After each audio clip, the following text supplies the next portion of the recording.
Hello and welcome back to another episode of Engaging Conversations. I'm your host, Leon Goltzman, and each week we speak with people who are reshaping what's possible for our families, communities, and future.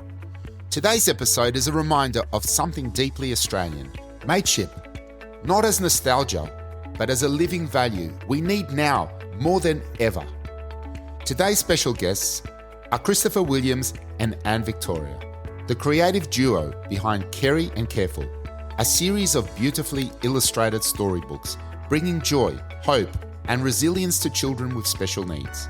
What began as a heartfelt poem during drought and bushfires has grown into a national mission to give every special needs child in Australia their own 5-book set. Along the way, they've brought together teachers, parents, and businesses like IGA and Bendigo Bank, proving that when we support each other, when we act on our moral obligations, we create change that lasts. This episode is made possible thanks to the ongoing support of Nias Kenneth and the team at Invest Intelligence, proud partners of the show and champions of purpose, progress, and community. Their belief is building stronger connections mirrors exactly what today's conversation is all about. If you've ever wondered how a simple act like sharing a story can make communities and spark a movement, this is an episode you will want to hear. So without further ado, let's get into it. Hello there, friends. I would like to introduce myself. I'm delighted to be here. My name is Anne Victoria. I grew up here in Sydney, Australia. I'm visiting my family and friends in Sydney right now. Presently, I live in Midland, Texas, and where I've been teaching art for 25 years. And I'm just so thrilled about joining with Christopher and doing these great books for children that I've illustrated. G'day. My name is Christopher Williams. My partner, Annie, does all the illustrations for our wonderful books, the Karey Kareful storybooks. And I've been in the charity business, if you can call it that, for many, many years. And it was when I was doing what we called a wheelchair roll around New South Wales nearly 20 years ago now, during a drought. And I saw firsthand the devastation that the drought and bushfires caused to both animals and humans. And I saw dead kangaroos, dead wombats, dead koalas. And I imagined at that time, being a writer, what would it be like to be a koala and your tree catches on fire and you fall out and you land on the ground and bounce up into a kangaroo's pouch and he hops you off to the dock. Wouldn't that be a nice story? So that was the beginning, what I called the Ballad of Karey Kareful, and that was written about 20 years ago, and the story started then. What a fantastic creative imagination 20 years later, and here we are.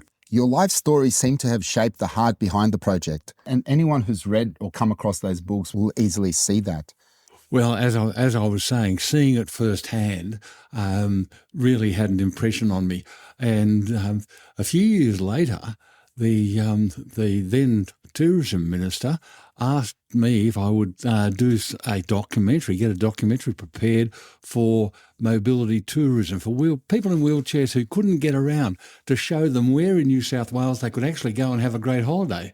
And we needed something different. So what we did, we used our characters, Karey Kareful, and we actually had them made into big stuffed figures with the kangaroo on the back of the wheelchair and Careful Koala in the wheelchair. And we had them do the whale watch off Sydney Heads. We actually had them go to the zoo, actually had them in the helicopter do the tour over Sydney to show the people in wheelchairs could actually do these things. And then we went all over New South Wales doing the same thing. I was born dead. There were serious problems with my birth and they brought me back to life, but I'd had a cerebral hemorrhage and a number of other debilitating things. And so all my life, I've known what it's like to live with disabilities. Can you imagine if you're in primary school and you're the only kid in primary school who's got a pair of glasses with a brown paper patch over one eye? That was one of the problems that I had, eye problems, and I've always had them until recently. Yeah, well, it shows a lot of resilience and somebody who just turned that into an advantage. Well, yeah, because I related to other people. We had others growing up when I was at school because we lived through the polio epidemic, and I had good friends of mine in primary school who got polio and they had calipers on their legs. So I related to their disabilities through my disability, and that's been the way all the way through. So each of the 5 books that you've written, Yeah. they all have unique messaging and moments. How do the stories in the Karey and Kareful series build upon one another to support a child's senses of belonging, learning and wonder? Annie and I wrote the first book, which here it is here, How We Met, and it tells the story that I just said of the bushfire coming through. They live in a little town called Wombat, which is just south of Young, and poor old Kareful got caught. His tree burst into flames. He fell to the ground but bounced up straight into Karey Kangaroo's pouch, and they hopped off to the dock. And while they were at the dock, a lot of their friends came round, like there was Cranky Kookaburra. He flew in and sat through and looked in the window every day to see how they were. And Wobbly Wombat, he's another one of their mates, and he has trouble walking and talking, but he came up and he made sure that they were all right every day. And their other mate, Heady Emu, who's pretty tall, so he stuck his head through the window to look in the doc's surgery to see how they were going. So that's how they all met. You've taken all these incredible Australian characters and you've brought them to life in a completely different way. Annie, what did you think about that the first time you heard about the idea?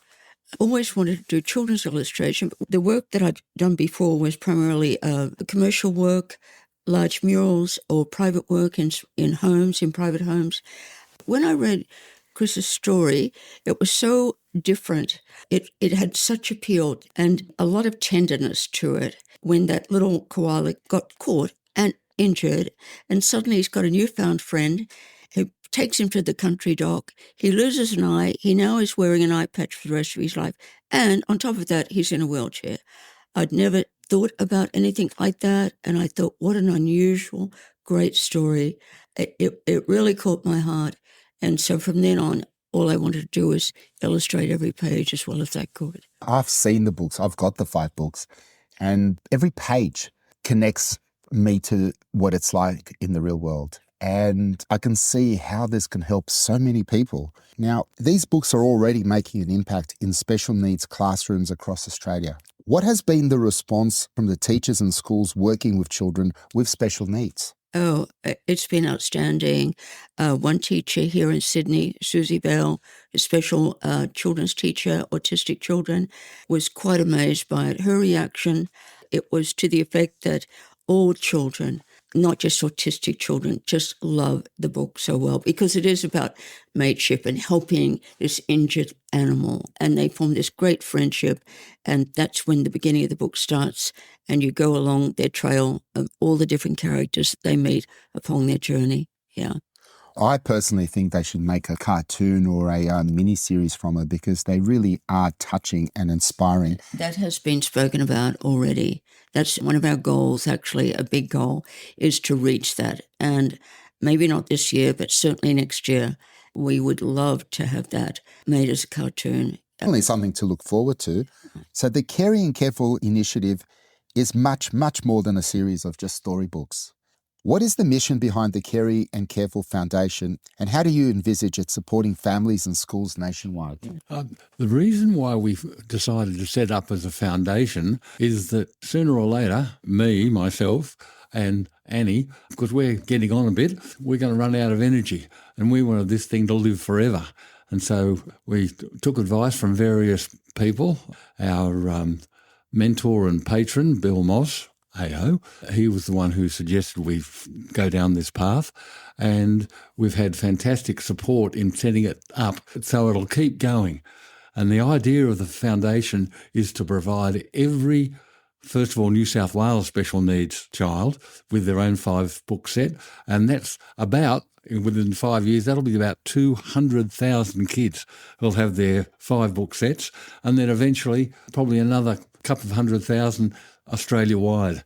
So that's why the foundation was set up, to provide through charitable donations the money to fund the 5-book sets, so that every special needs child in every class in every school in New South Wales and then around Australia gets to be able to enjoy these books. We've had fantastic support. Here we are, we're sitting in Minter Ellison's beautiful office, and thanks to them, they're our pro bono lawyers. We now have Bishop Collins as our pro bono auditors and Trace Accounting as our pro bono bookkeepers to make sure that everything stays on track, and so that we can go get along with our job of making sure that the books get out and we get more books. So you say more books. How many books are we expecting? Well, we'd like to have 10 or 12 eventually, and getting back to the cartoon. This is where Minter Ellison come in. They have an AI department, and according to them, within a year or so, there will be an AI application which will enable us to, free of charge, make a series of Karey Kareful cartoons. So that's seeing your vision come to life much sooner than you've envisaged. Oh, yes. And Andy will vouch for that, because we had this dream right from the start. Wouldn't it be great as a cartoon? And now it looks like we'll be able to do it within a year or so. Yeah. Well, absolutely. And when you see them come to life, that's when it really becomes very real for everyone, and that would be the best thing in the world for us to achieve that. Yeah. Can I just add, talking about, we've got our main characters, Karey and Kareful, and we've got Wobbly Wombat, and we've got Heady Emu, and we've got Cranky Kookaburra, so called because he laughed all the time. Even when Karey and Kareful... I'm laughing, and now Even when Karey and Kareful were at the docks, he was laughing. So it made them cranky. Yeah. So that's why they called him Cranky. And we've got other characters. And one of them is little Penguin, who's a penguin that they found on the beach one day, who was crying because he got separated from his parents down in the South Pole, and he'd got all the way up to New South Wales Central Coast. Mm-hmm. And he needed to get back, so Karey and Kareful, with their friends, Outback Jack, who takes them all around Australia, and his dog Bobbers, they went back down to the South Pole and took little Penguin back. Mm-hmm. Yeah. And Chris had a great idea when I started illustrating this book. I love this book. He said, when they get up there, guess what? He finds his parents, Mummy and Daddy, but they're emperor penguins. So put some crowns on their heads. So I put these beautiful jewel crowns on their heads. I just love that story so much. I think everyone will when they read it. Yeah. And we have a few more books. We were discussing this yesterday with our patron Bill Moss, and some other characters that spring to mind. People who go to the outback, they see camels. Where did the camels come from? They were brought here by the Afghanis in the 19th century. And so Karey and Kareful have come across camels on their treks around Australia. So there's a story coming up about that. And there's also the Chinese people who were the ones in the gold rush that did all the cooking and sold all the merchandise. And in country towns there are still Chinese people. And I had an experience in Darwin 60 years ago, in about 1970, I think it was. That's nearly 60 years ago, I think. And we met up with a young Chinese guy who actually took us to their Chinese church, took us to their home to meet his parents and grandparents, and I've never forgotten it. And it was wonderful. So there's a story about the Chinese people who live in country towns, and they're friends of Karey and Kareful's as well. Fantastic. Caring and Karey certainly do get around. Oh, they do. They do. As a matter of fact, books 4 and 5 in this series are called How We Saw Australia Volume 1 and How We Saw Australia Volume 2. And in the first one, we list out about 150 names of towns in Australia, because people say to Karey and Kareful, gee, you guys have got funny names. But actually, Karey and Kareful respond by saying, well, there are a hell of a lot of towns that are a lot funnier names than we've got. and so the fifth book, book 5, How We Saw Australia Volume 2, that revolves around some of the town names are so wonderful that they named them twice, like Woy Woy. Exactly. I'm trying to think of some others. There was Bong Bong. Wanji. Exactly. Yeah. Yeah, that's true. That's true. So they go, they do woi woi, and they do. Oh God, see, I've had a mental block now. There are 10 or 12 towns that they actually travel around Australia to, just because the names were so nice that somebody named them twice. It's great to see the Australian setting of these stories is such a meaningful choice. Why is it important for you to embed Karey and Kareful in an authentically Australian landscape and culture? Well, for me personally, one of the choices, we had choices when we were kids. We finished uni and we could go overseas if we wanted to and see England and see Europe and see America. But one of my friends and I, we decided while we were at university that the first thing we would do would be to travel around Australia, so that when we eventually went around the world, we'd be able to tell everybody what a wonderful place Australia is. So we did a trip that took us down to Adelaide and all the way up through the middle, all the way up to Darwin, and then back again down through Queensland. And that stood us in good stead all my life. I remember a lot of the incidents, a lot of the stories that we heard from people on that trek back again in 1970, a long, long time ago. But the more Australian culture that we get out there, and you can't get more culturally relevant than a kangaroo and a koala who he pushes around in a wheelchair. And that really does come down to demonstrating the Australian way, looking after your mates. Exactly. Yeah, mateship is one of the underlying themes. It goes through all the books. Mateship, looking after a mate when he's doing it tough. Yeah. And a lot of people are doing it tough. They're not just series of books for children. I think a lot of adults can learn from that too. Oh, absolutely. You've got mates, you stick by them, no matter what. Yeah, I agree so much. For the last, quite a few number of years, I have been living in Texas. We don't use the word mate over there. It might be buddy. But there's something just so beautiful to me about the word mate. It's so Aussie, Australian. Everyone loves it. You know immediately what it means. And it does mean you're my friend. Yeah. And I love that so much. Yeah, so do I. Yeah. She'll be right, mate. She'll be right, mate. Yeah. The values behind Karey and Kareful go way beyond entertainment. I mean, we've touched on some very important points. I mean, they're also about inclusion and connection, and it's not just connecting the past, which you certainly described quite well, but it's also about paving the way for the future. The future, not just the present where we are now, but the future where we're heading. How do these stories help strengthen families, classrooms, and broader communities across Australia? Well, getting back to what I said about when I was growing up, when I was a kid growing up and we had the polio epidemic, we had guys in our class who were victims of polio, and we always made sure that they weren't left behind. One of my mates, Billy, he had calipers on his legs from about 10, I think he was, and all the way through school, we always made sure that, hey, where's Billy? Yeah, making sure that he was all right and that he was never left out of anything. And our families always tried to include everybody, and that was a very important lesson that I think we learned back then. We all need a reminder as well, because today times are tough for a lot of people, and a lot of people are being left behind in so many ways, I suppose, especially around regional areas, the ones that aren't always the loudest voices, and they're not the ones getting most of the attention. Well, to that point, a couple of our really big donors, IGA, your local supermarket, and Bendigo Bank, they both concentrate on regional areas. And IGA in particular, they took the view that what we will do, we will provide you with funds via donation to make sure that you have sets of books for special needs kids in the regions. And that's what they're doing first. We've actually got a presentation at a Bendigo Bank with IGA next Wednesday at Richmond, where the kids in the schools in that area, they'll be getting their books. That is brilliant.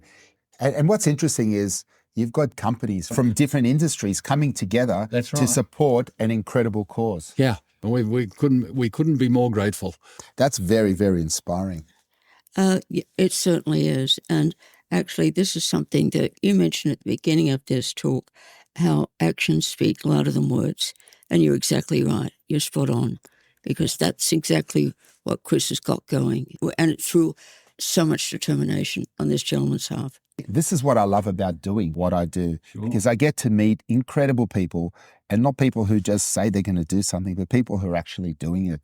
The way that I celebrate those people isn't by giving them a pat on the back and telling them how wonderful they are. It's about taking what I've learned and using that to continue their good work, perhaps in different areas, and hopefully inspire other people to do the same. Yeah, and of course we need the funding, but a lot of people, as you know, can throw a big bunch of money at somebody, but sometimes nothing really gets done after that. Sometimes it's just what Chris has organised and got going is amazing. I've got admiration and respect for him.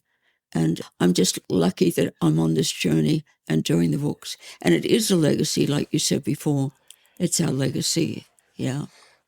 That people can get on this journey. They don't have to write the book, but to support it by perhaps buying the book for somebody. But I do recommend people do read it, because everyone can learn something from it, but also continue inspiring other people and spreading a positive message. Yeah, and just on that, I'm glad you raised that. Thank you, Leon. The new initiative that we're starting very soon, there are two really special ones.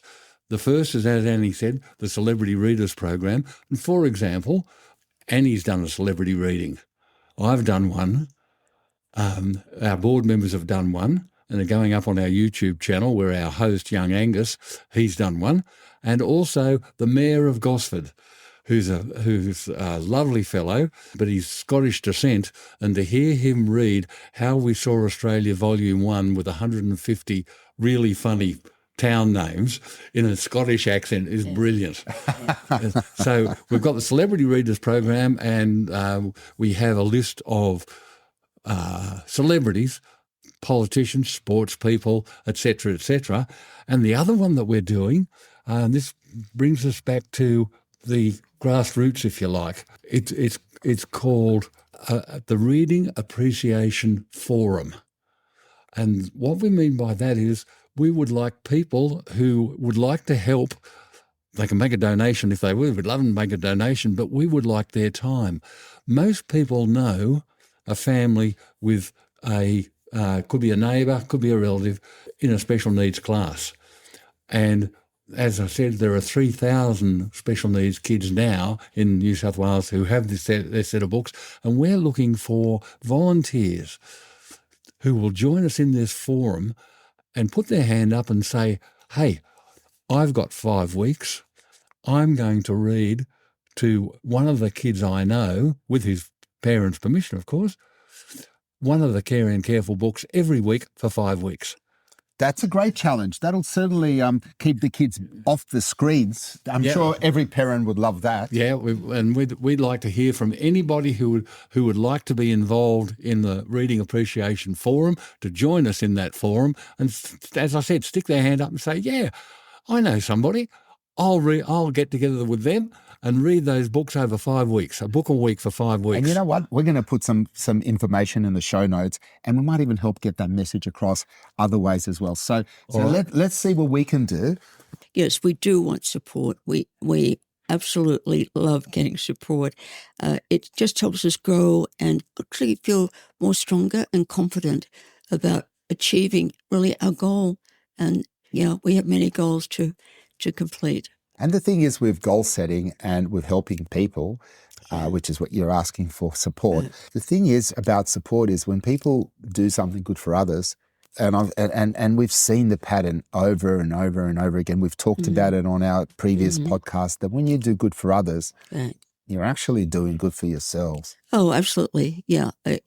You're giving yourself a gift back, and it can be a parent or a grandparent that can go to one of the schools, work it out with the principal before they go, and go around to one of these classes and maybe pull 1 or 2 children out to another classroom and simply start reading to them or getting them to read these books on a volunteer basis. They do that a lot in Texas, and it's very, very, it's practically in every school over there, in the elementary schools. So we can see many listeners will be moved by your story and will definitely want to help out in some way. For people listening right now, and that includes parents, teachers, business owners, or anyone who cares about inclusion, what are the best ways that they can help Karey and Kareful and to be a part of this journey? Well, yeah. Okay. First of all, as we've said, we're always looking for funding support, charitable donations, people to give us money to get more books printed, to get more 5-book sets out. But the other thing is people to join the Reading Appreciation Forum and to read a set of books with a special needs kids, or they might be able to help us by way of distribution. We're working with one of the Lions Club in the Georges River area, Oatley Lions Club, and they've funded 400 5-book sets. And we were with the local MP, Mark Coorey, this morning, and we're working out the best way of getting those 400 sets, which the Lions Club already have, about 400 special needs kids in the 40 schools in the Georges River area. That's what they're working on at the moment. And there's any number of ways. We do it through the P&Cs. We do it through the Principals Association. We do it through the Education Department itself. There's a whole lot of ways. Everyone who wants to contribute, all they have to do is get in touch with us. Please call us on the Bush Telegraph, 0433 125 561, or go to the website, which is the Modern Bush Telegraph, www.careyandcarefulfoundation.org.au. Fantastic. As we said earlier before our conversation, before we started recording, is that often you hear a lot of people who say they're going to do something and they'll keep saying it. They can back their words with action. And in this case, do something, pick up the phone, ring, get on the website, but whatever it is, get off your screens and get to work. Yeah, I do like that. Get off your screens. And it helps everybody converse in a better way. And I also want to thank you so much for having us here today. It's been a real pleasure to be with you. I can see your enthusiasm, and I'm very grateful for it. Thank you very much. Thank you so much. It's absolutely amazing to be part of your journey.